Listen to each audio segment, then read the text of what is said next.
Nous,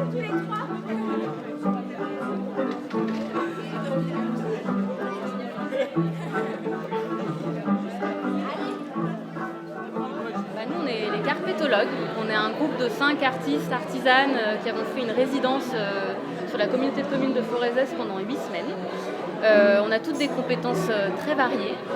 Certaines d'entre nous sont feutrières, d'autres illustratrices.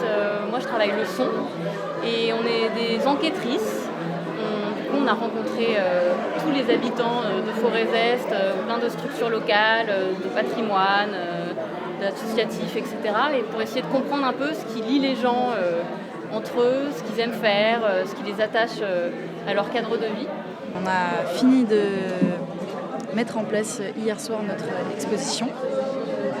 On pourra voir toutes les traces en tout cas presque toutes les traces de notre enquête sur le coin et des tapis en feutre qui seront exposés dans différentes mairies.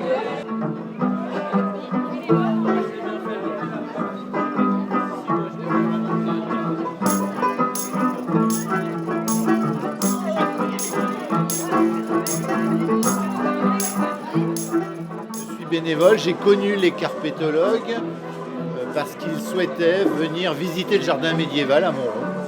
Donc ça a été un moment très intéressant. Ce sont 6 jeunes filles qui sont pleines de passion, pleines de bonnes envies et qui voulaient connaître le territoire. Donc j'ai essayé de leur expliquer le maximum de choses que je connaissais sur le jardin médiéval, sur les plantes, sur les traditions, sur comment on pourrait faire autrement, comment on pourrait retrouver des vieilles plantes et tout ça. Voilà, donc l'histoire des jardins médiévaux et l'histoire aussi de l'agriculture dans cette région.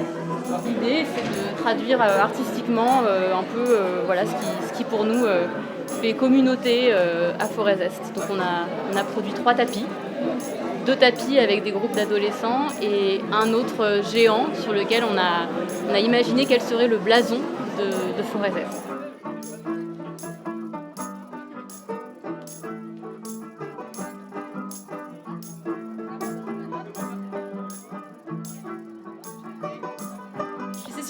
Je suis chargée de développement culturel à la communauté de communes de Forez-Est, 42 communes dans la Loire. Et j'ai participé à l'organisation de l'accueil de la résidence des carpétologues. La résidence a duré 8 semaines, entre octobre 2022 et mai 2023. Et donc on a accueilli 5 artistes pluridisciplinaires, sérigraphie, feutre, musique, dessin, pour aller rencontrer les gens et leur demander qu'est-ce qui faisait culture pour eux, comment ils faisaient groupe, quelles étaient leurs pratiques culturelles.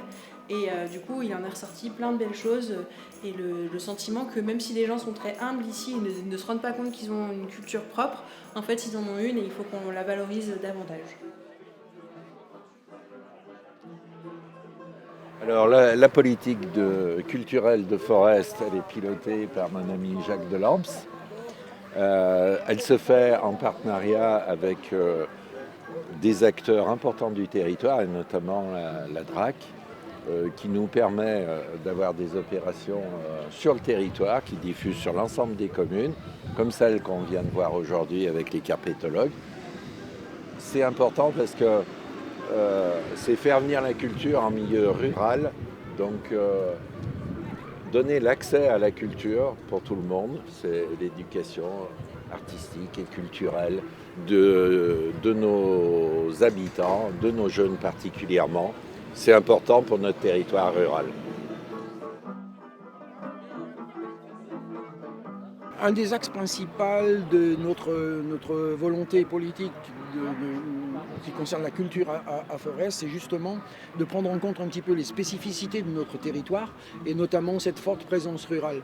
Donc cette résidence d'artistes, en fait, elle était pour nous l'occasion d'aller à la rencontre de gens qui sont peut-être un petit peu plus éloignés des centralités, donc qui ont un accès à la culture qui est peut-être aujourd'hui un petit peu moins évident. Et grâce à cette résidence d'artistes, à ce groupe, aux carpétologues, on est allé vers ces personnes-là, on est allé les rencontrer pour justement les sensibiliser et pour leur dire qu'effectivement, il y avait une véritable volonté de la part de la communauté de communes Forez-Est de les concerner dans les actions culturelles.